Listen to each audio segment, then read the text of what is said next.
On November 10th, 1975, the Edmund Fitzgerald vanished into the freezing waters of Lake Superior. 29 men were on board. None survived. For years, its fate was shrouded in mystery. Then underwater drones were sent deep below the waves, and what they found on the lake bed stunned investigators and left haunting questions that remain unanswered to this day. Launched in 1958, the SS Edmund Fitzgerald was a marvel of engineering, a true titan of the inland seas. For 13 years, she held the title of the largest ship on the Great Lakes.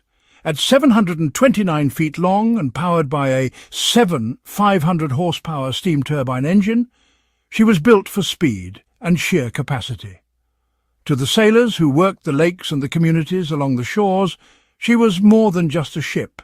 She was a legend, affectionately and respectfully known as the Queen of the Great Lakes, the Mighty Fitz. Her primary purpose was to be the muscular backbone of America's industrial heartland. The Fitzgerald was a bulk carrier, designed specifically to haul taconite, small pellets of processed iron ore, from the mines of Minnesota's Iron Range to the sprawling steel mills near Detroit and Toledo.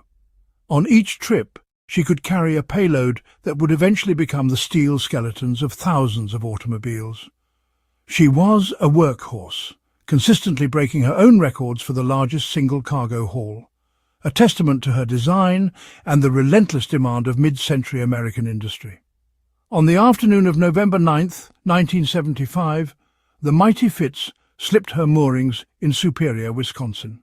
She was heavy in the water, laden with 26,116 long tons of taconite pellets destined for a steel mill on Zug Island near Detroit. At the helm was Captain Ernest McSorley, a 63-year-old veteran with 44 years of experience on the Great Lakes. He was a skilled and respected master, known for his cautious nature. The initial forecast called for a typical November gale, something these seasoned crews had faced countless times before. Sailing in tandem for safety, about 10 miles behind the Fitzgerald was another freighter, the Arthur M. Anderson. But this was no ordinary gale. The National Weather Service had underestimated the storm's potential.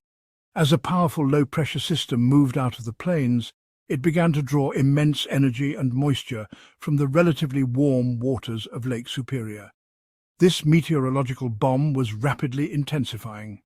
The forecast was upgraded from a gale to a full-blown storm warning. By the morning of November 10th, the lake was churning. The sailors called these late-season tempests the Witch of November for their sudden, explosive fury. The Fitzgerald and the Anderson were now sailing directly into the heart of a monster. The fury that descended upon them was beyond anything the forecast had predicted. Sustained winds howled at over 60 knots, hurricane force, with gusts reported as high as 86 miles per hour. The lake, once a calm highway, transformed into a liquid mountain range. Waves weren't just 25 feet high, they were monstrous, chaotic peaks reaching 35 feet or more. These weren't rolling swells, but steep, violent seas that would crash over the bow, burying the entire front of the ship in tons of green water. To make matters worse, blinding snow squalls reduced visibility to near zero, turning the world into a maelstrom of wind, water, and white. Navigation became a desperate battle against the elements, with only the flickering green sweep of the radar to pierce the veil. The Great Lakes have a fearsome reputation for November witches, violent, unpredictable storms. On November 10th, 1975, such a storm was raging. Hurricane-force winds whipped Lake Superior into a frenzy, churning up waves over 35 feet high. Through this maelstrom, the 729-foot ore carrier SS Edmund Fitzgerald, a titan of the lakes, pushed onward, laden with 26,000 tons of iron ore. But even a titan can be broken. By mid-afternoon, the storm's assault began to take its toll. Captain Ernest McSorley, a seasoned veteran, radioed the nearby vessel, the Arthur M. Anderson, with a troubling report. The Fitzgerald had lost 2 critical vent covers and was taking on water. A fence railing had been torn away, and the ship was developing a noticeable list. The crew was fighting a losing battle against the lake itself. Then the situation turned from dire to desperate.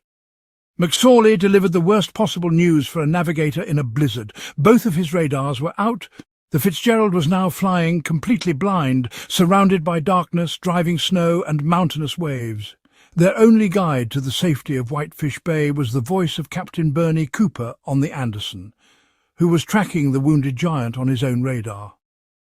Around 7 p.m. the Anderson was slammed by two colossal rogue waves. Shaken, Captain Cooper radioed the Fitzgerald to warn them and asked how they were faring. At 7:10 p.m. McSorley's voice came back across the crackling radio, calm and steady. "We are holding our own." It was a statement of stoic resolve, but it would be the last anyone ever heard from the Edmund Fitzgerald. On the bridge of the Anderson they watched the Fitzgerald's blip on their radar, just 10 miles ahead. A snow squall passed, temporarily obscuring the screen. When the image cleared, the blip was gone. Frantic radio calls went unanswered. There was no mayday, no SOS, no final cry for help from the 29 men aboard. A vessel longer than 2 football fields had been erased from existence in moments. In its place there was only the howling wind, the raging sea, and a profound, chilling silence. Rescue ships rushed out, but the storm made it impossible to find survivors. Only lifeboats and wreckage floated on the waves. For days, anxious families waited for answers. Then sonar scans revealed the truth. The Edmund Fitzgerald lay broken on the bottom of Lake Superior, more than 500 feet down. For years, the exact state of the Fitzgerald was a mystery, shrouded by 530 feet of frigid, dark water. Sonar scans had provided a crude outline, but the technology to truly see the wreck, to bear witness, simply didn't exist. That all changed in the 1980s and 1990s. Technology finally allowed investigators to send remotely operated vehicles, sophisticated tethered underwater drones, to the site. These were not toys, they were hardened machines, built to withstand immense pressure and navigate the pitch-black abyss of Lake Superior, carrying cameras that would become the world's eyes. The teams who piloted these ROVs from the safety of a surface ship felt an almost unbearable tension. They were descending into a sacred space, a place untouched for decades. As the vehicle dropped through the blackness, its powerful lights cutting through the gloom, the first ghostly images began to flicker onto the control room monitors. What they saw was chilling. The bow of the Fitzgerald stood defiantly upright, its nose buried deep in the mud from the force of its final, catastrophic plunge.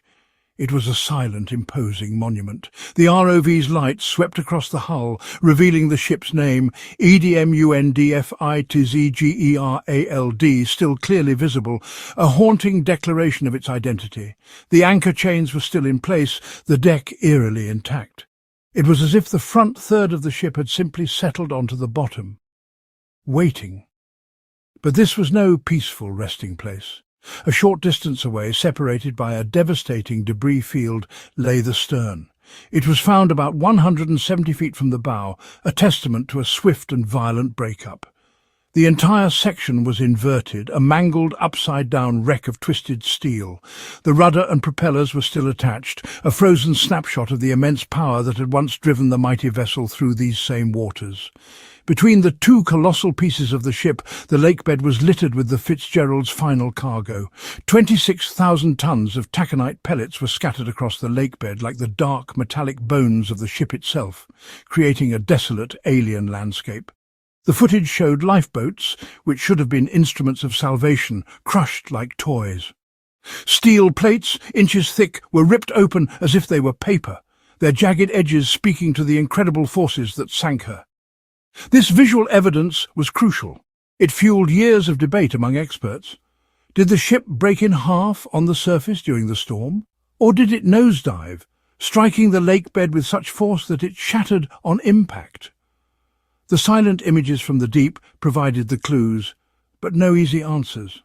To the millions who eventually saw the footage on television, it didn't just look like a wreck, it looked like a frozen tomb. For the families of the crew, it was a heartbreaking confirmation. This was a silent grave for 29 men, a moment of unimaginable violence preserved forever in the cold, clear water, untouched since that terrible night. The drone footage answered some questions, but created others. Did the ship break in two on the surface before sinking? Or did it plunge intact and shatter on impact with the lake floor? Was the steel weakened by years of stress? Or did massive rogue waves, the Three Sisters, slam her down in seconds? Even today, no one knows for sure. The underwater drones revealed haunting images of the Edmund Fitzgerald's final resting place. But they could not explain why she sank so quickly without a single cry for help. Almost 50 years later, the Fitzgerald remains one of the Great Lakes' greatest mysteries. A ship once called unsinkable now lies in silence, reminding us of the raw power of nature and the fragility of human ambition.